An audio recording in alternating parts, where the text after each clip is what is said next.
খুব ঘুমিয়েছি বন্ধুরা দুপুরবেলা তো আমি ঘুমাতে খুব ভালোবাসতাম আগে থেকেই, কিন্তু এখন তো আর হয় না, কাজে যেতাম যাই। তো ঘুম থেকে উঠে সোনু চলে এসছে পড়ে, ও আবার যাবে 8টা থেকে। আসার সময় দই নিয়ে এসেছিলো, দই দিয়ে লস্যি বানিয়েছে, ওই বানিয়েছে, এই যে লস্যি বানিয়েছে, লস্যি বানিয়ে আবার কাঁচের গ্লাসে প্রেজেন্ট করছে। এদিকে আছে, এই যে আমার সোনামা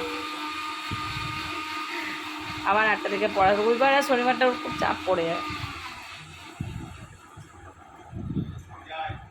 দারুণ হয়েছে, একদম পুরো ফেনা ফেনা উপরে দেখো যেমন হয়। আমার বাপি আবার কি করছে? হ্যাঁ, ওর বাবা আবার কী করছে বল? আমার বাপি আবার কি সব দিচ্ছে মানে ওর তৈরি করাটার মধ্যে আবার কী সব গোলাপ জল ফোলাপ জল কী সব দিচ্ছে জানো বাবা, আমাদেরগুলো শোনো সাইড করে নিয়েছে, বলছে আমাদেরগুলো দিয়ে দাও। আমাকে টেস্ট করতে ডাকছে। দারুণ হয়েছে। সোনুজি পড়াশোনা করেও সাইড বিজনেস এটা করবে না, শোনো রান্না করতে পারলে ভালো, হেভি করেছে।